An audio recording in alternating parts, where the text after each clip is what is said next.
Hello, everyone, and welcome to the next episode of Talking Acquisition. This is the weekly high-energy, informative, and slightly opinionated view on all things acquisition, procurement, and government contracting related. This is the place where the contracting community, the acquisition community, and our industry partners connect to talk, listen, and learn from each other. My name is William Randolph, and I'm your host. And I'd like to introduce my co-host, my colleague, my partner, my friend, Soraya Carrero. Hello, Soraya. How you doing? Hello. Well, I'm doing fine. How about yourself? Doing great. Doing great. Good to see you. It's great to see you. Yeah. All right. Well, let me share our disclaimer, and then I'm going to let you introduce our topic. How's that? Okay, sounds good. All right. So our podcast shares information and views on a variety of topics that impact the federal acquisition community. Our goal is to provide thought, leadership, and perspective, not to criticize, judge, or render political opinions, although a few of those might slip out from time to time. We provide this free service because we are former federal acquisition professionals and leaders. We believe that the creativity, innovation, and effectiveness of our community is unleashed when we share knowledge, information, and learning. We hope you enjoy our podcast, and we welcome the views and comments of our colleagues across the private and public sectors. So over to you, Will, to introduce our topic, which I think is a very interesting one. Awesome. Well, thank you. So this past week, I had a client reach out to me and asking the question about the concept of managing up, okay, in any organization, almost wherever you are. What are the characteristics, traits, activities that are necessary to effectively manage up your organization? Now, sometimes people look at and hear the word people being managed, and it's like it feels a little funny, but I actually think it's a thing.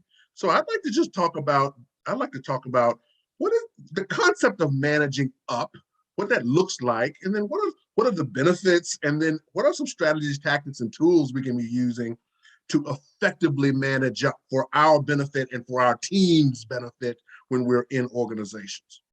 Okay, that's a great topic. I think it's a great topic. So first of all, let's set the table on managing up.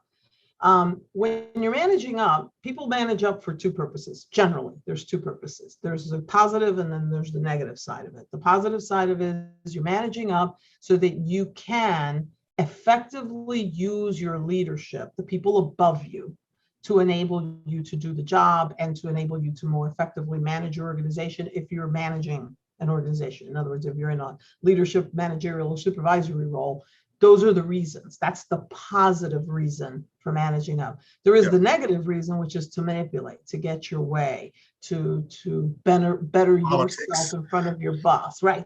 The politics, to make your boss love you and want you forever and give you great shiny things, whatever the heck that is, right? I call that manipulation, but there's, but there are people that have made great careers doing that. I call them bullshit artists, but that's another topic. So anyway, I just thought I'd set the table. So I'm talking about the positive side of managing up, which actually helps your boss, frankly. The positive side of managing up is where you really get to know your leadership, what motivates them, right? What drives them? What are the mission imperatives that they are focused on? So that you can communicate and more effectively engage with them so that they can help you do your job, enable you to do your job. A lot of people say, I want to be empowered. Well, I've always believed that if you want to be empowered, you got to demonstrate that you know how to use that power. And how you demonstrate that is by how you manage up, right? How you engage with your leadership, understand their goals, their objectives, understand what makes them tick and what might upset them, right? And believe it or not, I once had somebody say to me, you're really good at managing up. And I was like, I didn't even know I was doing it. I didn't even know that was a thing, right? I had never thought about it like as a thing, right? But I always thought about it as being a good employee, right? A good employee knows their boss, understands their boss, knows how to talk to their boss, knows when to go to them and say, hey, not sure if this is a good idea, or here I have a great idea, blah, blah, blah. So, but one of the things that I always told people when we talk about managing up is, as you're managing up, you better remember to manage down and to cross. Yeah. especially if you're in a supervisor, managerial, or leadership. If you are only managing up, you will get caught. You know, Yeah. people will figure that out and they won't respect you. You got to manage. It's a 360-degree management. I hate Yeah. using those cliches, but that's what it is. You have to 360-degree manage. I'm retired. I can't talk anymore. Anyway, extremely important, but managing up is a good thing. And if your boss is smart, they'll like it when you do it. And I actually had a boss who said to me, "You're managing me." And I go, "Oh, well, of course. I'm trying to get you to help me. I don't want you in my way. I want you to help me." Right. And if I don't manage it, you could get in my way. Right. You may Agreed. not see what I'm doing, right, Agreed. capably and effectively. But we can get into how to do it. And I have some ideas of how to do it. I never knew I was doing it until someone told me I was doing it. Isn't that interesting? And it was a boss of mine who told me I was doing it. Wow. You're managing me. So you're managing me. I said, So- you're letting, so you know me, smart ass, right? I go, yeah, you're letting me manage. Well, Soraya, when I stopped to stop and think about it, I came to the same conclusion you did. One, it's a thing, it's an activity that we should be almost at every level. We should be thinking about how we enable the activities and decisions that go up organizations. Okay, and my way of thinking about that is a phrase that I've often used called anticipatory communication. Meaning thinking about what information the individual above you needs before they need it. Right. Okay. I wish I had $1 for every time I went into a meeting where someone had some information that I could have used, but waited on me to ask the question about the information. Yep. Instead of offering it up, saying, "Hey, I know something's brewing.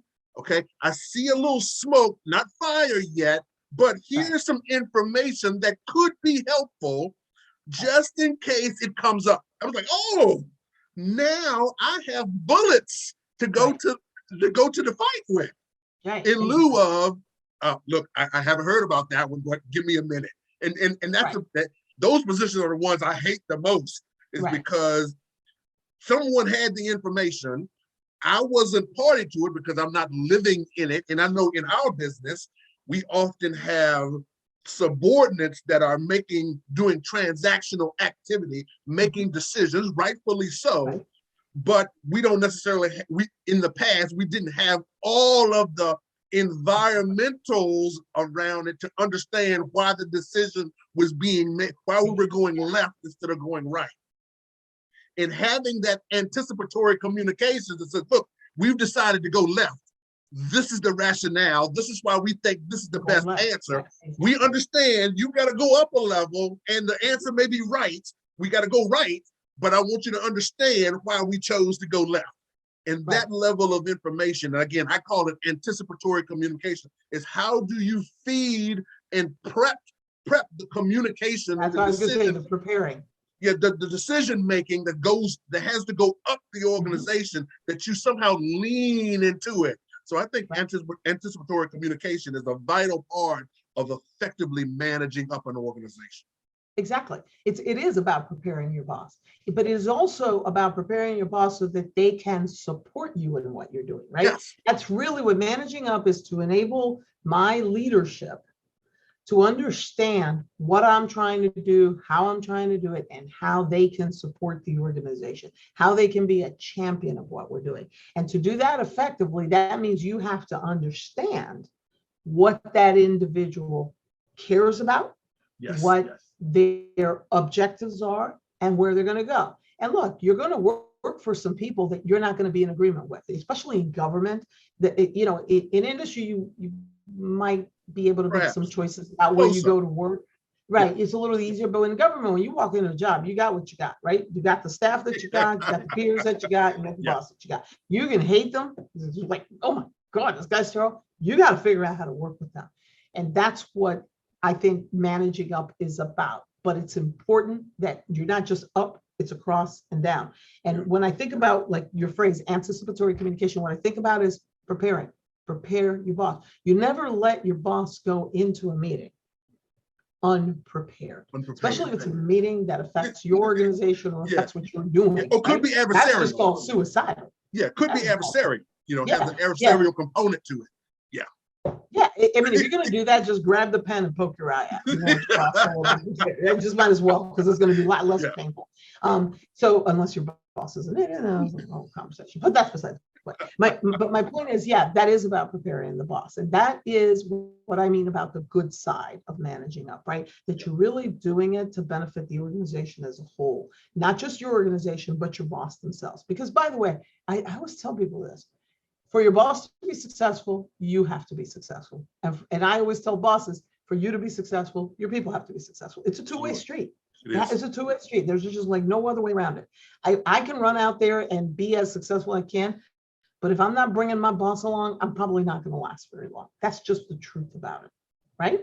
And same goes with the boss. If you're not taking care of your people, I used to always tell people this, take care of your people. They're going to take care of you if you're taking care of them. So back to the managing up concept. So what does it take? How do you do this? Well, again, understand, get to know your boss, talk to them, find out what's important to them, find out what drives them, and find out what they don't like. And I'm going to give you an example of don't likes. So I worked for a boss at one time, and he had a tendency to blurt out in the big staff meeting whatever he was thinking, right? Even if it was like nuttiness. He would just blurt. He said, I want to do this, or I want to do that. I'm going to move this mountain and whatever. We're going to go boil that ocean. And there were things that he would say that we all went, that was against the yeah. Well, there were some people in the room that weren't smart enough, and they go, well, you can't do that. That's like, don't ever tell your boss they can't. Right. Especially in a room full of people. That's just like not going to buy you any brownie points.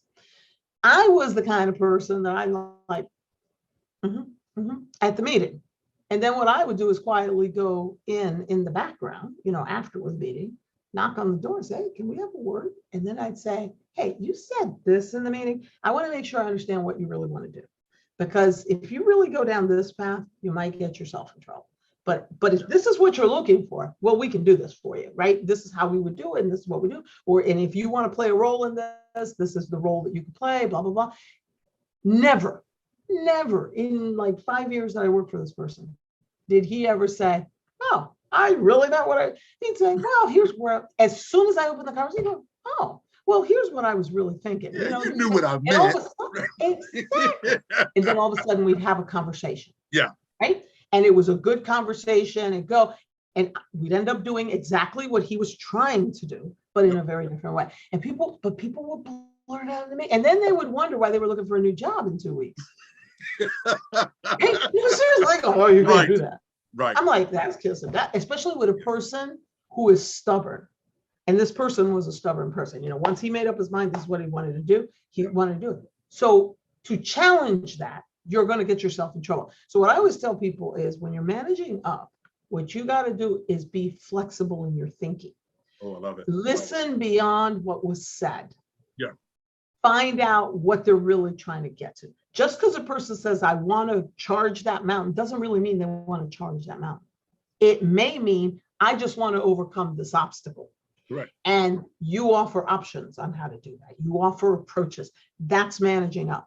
Yeah, I like it. That's managing up. It's managing expectations, right? It's working with it, but you got to have the conversation. If you're just going to shy and go, yes, sir, yes, sir, yes, sir, or no, you can't do that. No, none of those two answers are good. Because by the way, if you say yes, sir, yes, sir, yes, sir, and they get themselves in trouble, or yes, ma'am, yes, sir. I don't want to be sexist about it. Yes, ma'am, yeah, or yes, sir, whatever. If you just say yes and don't think it through and get them in trouble, just fail. Yeah, you're just as culpable. You're just that's right. It is your job to protect the organization as a whole. And so that's what but I always think of that classic example. You can't do that. No, you can't say that. You're going to get yourself in trouble saying stuff like that.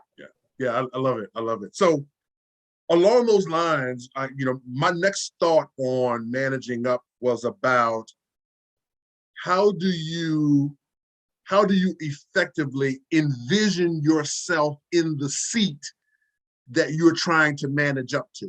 Okay, so modeling the Right. experiences, ideas, concepts, actions of the boss so that you can it helps you inform. It's like, if I were sitting that chair, what are the questions I would be asking? Yeah. What were the things I would be thinking about? What are the options that are available to me? Now, you may not, you won't have an individual managing But what would I up, want meaning to they're know? not there yet. They won't have 100, but you can get to about 80 or 90 just by keeping your ears open, keeping your eyes open, and taking the temperature, taking the temperature of the environment, being observant. That you can like, I see the way the wind is blowing here. Maybe there's something my boss needs to be knowing, doing. Maybe something that if she's going to be effective for us to represent us well, here's some information. You might not need it, but I'd much rather you have it and make the decision to not use than to need and not have. Exactly. So it's kind of interesting. When you were saying that, immediately I said, it's real simple. This is about what we do in the acquisition profession, especially the procurement profession, when we're negotiating contracts. A good negotiator walks into the room understanding, thinking about, how do I put myself in their shoes so that I can achieve the right objective? Because negotiation is about winning, right? Both of us winning. You don't negotiate and you win and they lose, because that's called a war. Yeah. Okay. Great. That's like not when one wins and the other one loses. It's not good. Negotiation is about effectively making sure you walk out with a mutually agreeable decision. So that means that you have to think like the person that you're going to talk to. You place themselves in their shoes. By the way, it's what I've always said about customer experience.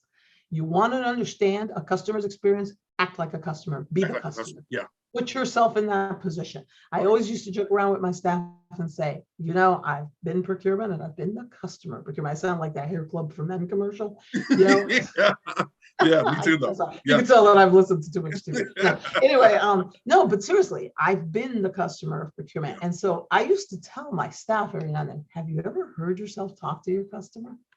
Do you hear what you sound like when you say, no, you can't do that?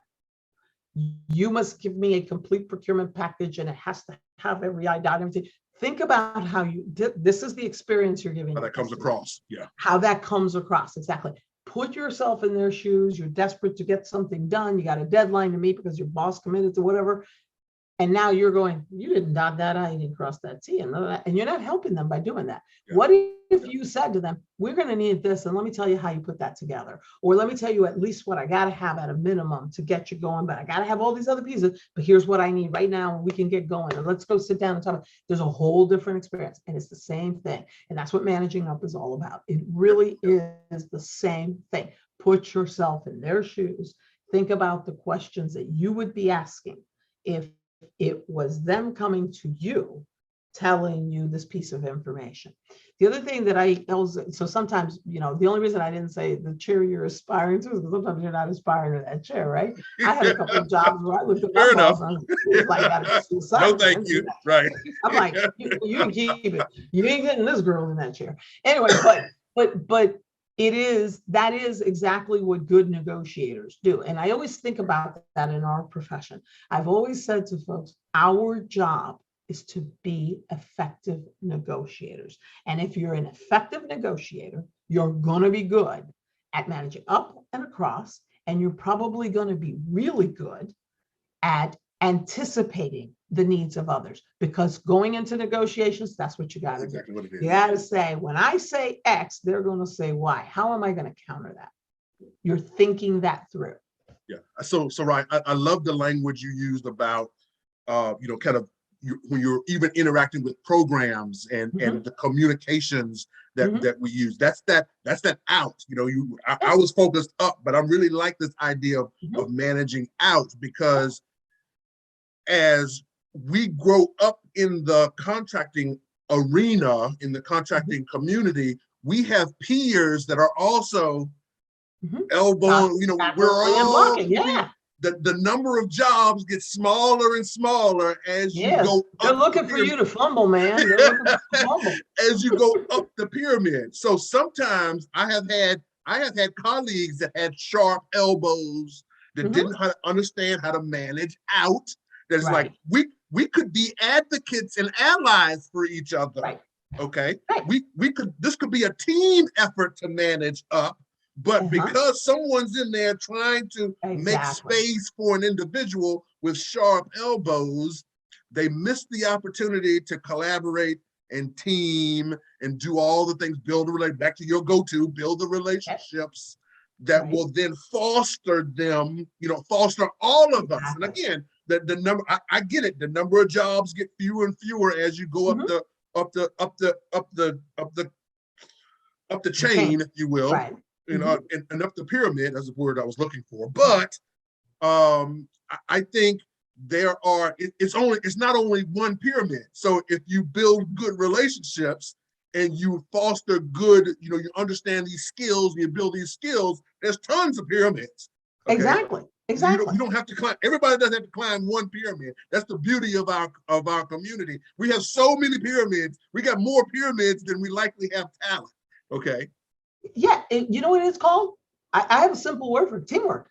Yeah. Teamwork. It's teamwork at all levels. In other words, if I didn't partner with the CFO and the CIO and the Chico to achieve these overarching objectives, we're going to fail our boss. And Yeah. who wants the boss telling you What's to that? go communicate with one another? It's like far more effective. And besides that, it gets them out of your way. When you bring the team together, you as a Yeah. team come together and go, let's go tell the boss this. And we did that a lot. At DHS, we had a really good management team. When I was there, I was always very proud of my fellow CXOs for that reason, because we would reach across to one another. Yeah. And we recognized and respected. We each had our little, our little stovepipe area that we had to work on, but we impacted one another. And we understood how we impacted one another. And we understood the importance of bringing each other in. And it didn't mean that we always agreed. Look, I'm not trying to tell you that it's all wine and roses, because it's not. You're going to have some bitter knockdown, drag out fights. We would bite at each other, snipe at each other. And sometimes we'd even argue with one another, but we always found a way to come together because we Right. all understood that end objective. And that's what it's all about. And that's why I say it's a lot like negotiating, right? In the negotiation, you have an end objective. They want a contract and I want to get a good deal, right? That's in government, that's what it is. They Sure. want the contract, the industry wants the contract. I want a really good deal. And I want the best deal. You notice I said deal, not price. Deal. Right. That's It's right. the solution and the price that I'm looking at, right? So how am I going to achieve that? That means I got to do some give and takes. And so that means I got to listen to what drives them, what motivates them. One of the things I used to tell my staff all the time as I was coming up, especially as a first line, so I used to go, a company is entitled, if it's a profit-making company, entitled to profit. You want them to make a profit, because if they make a profit, then they're going to be happy and they're going to continue to give you good people. If they're losing money, first of all, you're going to put them out of business potentially. Right. But second of all, they have no vested interest in making you happy. Nope. If a company's making money and they're doing good, they're going to want to keep you happy. They want that customer to come back, and they want to have that good reputation of keeping a customer happy. So it is about understanding what motivates, right? And I used to tell people, they're not trying, because sometimes you get people that have that negative view that industry's trying to rip me off. I don't really believe the companies set out to rip you off. I believe the companies come out and they have objectives that they're trying to achieve, a profit objective, right? They're trying to achieve a certain level of staffing and a certain level of profit that they could make, and they want to keep their costs down as a company because that drives their profit. There's nothing wrong with that. That's what they do. Well, by the way, we live in a capitalistic society, and that's what capitalism is about. Yeah. Just like you're entitled to a good salary. If you want to make that salary, you should go out there and pursue it. Right. And you're entitled to it. And if you get it, shame on me if I snub you. Go, oh, wow, Will's making more money than I am. No, dumbass, learn from Will. Go learn from Will. And that's what I used to try to instill that in people. We're here to get a good deal, not the cheapest price, not to drive a company's profits through the toilet. I want them to be making profit, because if they're making a profit, they're going to be willing to invest in me sometimes and maybe give me that higher category of labor, even at that lower price, because they can make a profit. Right. Companies will do that. And most companies out here are just like you and me. They're just trying to do a great job. They Yeah. really care about what they do. That percentage of companies that are a bunch of thieves and thieving and trying to, rip people off, it's few and far between. It really is few and Yeah. far And between. they'll get theirs. And they get theirs. Yeah, I'm They'll a get big theirs. karma person, man. I love karma. I'm like, Yeah. ooh, look who went out of business. Look at there. Yeah, look who went out of business. Yeah, they'll get theirs. Yeah, good stuff. All right, Soraya, and it's that No. time. Mm. It's that time. We always have a great conversation, but we want to tie this up, and we want to tie it up with nuggets. So when you're thinking about managing up, maybe even out, even down, the 360, what's the nugget that you'd like to leave for our community as they think about the concept of managing up or managing around themselves? Yeah, I'm going to use the word perspective. Understand the individual or the organization's perspective, whether it's up, across, or down. Perspective. What drives them? What motivates them? Why are they there? What are they seeking to achieve?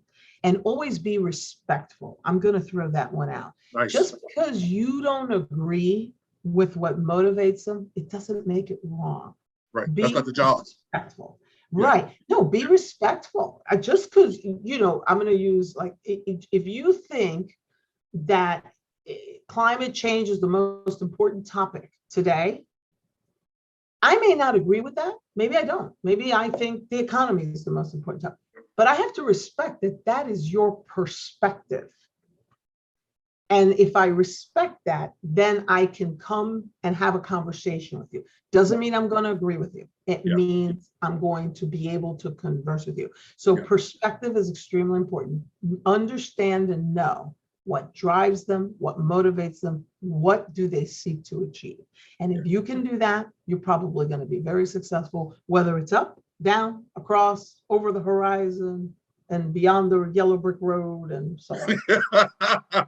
Awesome. Well, I'm going to go a little tactical on my nugget. My nugget is, in terms of managing up and out, communication is the linchpin, effective communication. And here is the nugget. There is a time, a place, and a medium for all types of communication. Yep. But it's not all the same for every situation. Right. You have to pick the time, you have to pick the place, and you have to pick the medium. I've seen people torpedo their careers by sending a nasty email to one person in 20 copies, 20 CCs. It's like, dude, what are you doing? Okay. Well, if you're gonna go negative on your boss, I just don't. It's like you just created proof. That's what you've done. You can't even defend it and try to walk it back. You created the proof. Okay, so always remember, there's a time, there's a place, and there's a medium. Choose wisely in all three categories. Whenever there's an opportunity to manage up, manage out, colleagues, stakeholdering, whatever it is, choose wisely the time, the place, and the medium for your communications. I couldn't agree more. That's a great nugget. That is true. But if you're going to write an Instagram to your boss, I would be packing my bags before you. Right. Even on a one-on-one, it's like not what I would recommend. There's a way to effectively discuss a disagreement. Yeah. And an email is not it. It's not I'm just going to tell you that when you're going to go like negative on an email, you're going to lose. Yeah. It's good to say, can we discuss this? I'd like to share with you some thoughts, but don't go negative in the email, because people think also that you're documenting them. Yeah. It's natural. It's human instinct to think, oh, you're trying to write me up. I know I did it. Right. So this is what we're doing. I know. You're trying to write me up. Right. So this is what we're doing now. Okay. And now we're going to have a battle for words. Right. And the email, I worry about that form of communication. I really do. It's overused. And misused. Yeah. It's overused. Yeah. Agreed. Yeah. All right. Well, that's a great one, man. I got to write. I wrote it. I was like writing time, place, and medium. Gotcha. Good stuff. TPM. All right. Oh, you got an acronym out of it. All right. It's official Simple. now. We got an Simple. acronym. It's official. Thank you, Simple. Soraya. Had a great conversation. I had a feeling this one would be charged because I think it's just important for our community. We Yeah. got, as the brightest, the best and brightest of us go up the organization, our technical competence won't be enough. Yes, no, those soft skills. You and I have talked about this this a gazillion times. Yeah. Those soft skills, and I'm like really proud of the many, I talk to a lot of people out here, and a lot of training organizations are starting to think about those soft skills and how do we incorporate them in the day-to-day conversation. You got to incorporate it. Even diversity, equity, inclusion. That's just a conversation piece. You got to get it in there on the day-to-day communication. Don't make it a thing. Yeah. Make it the way we part do. of Part our of being. right. Part of our being. Yeah. Yeah. Well, it's always a pleasure to talk to you. It's Absolutely. always a lot of fun. You come up with some pretty cool topics, right? Yeah, and then I surprise you and go, yeah, okay. I have to keep up with you, so I try. I have to put the time in. That is too funny. All right. All the best. Look forward to our next episode. Take care. Same here. All the best. Be well. Bye-bye.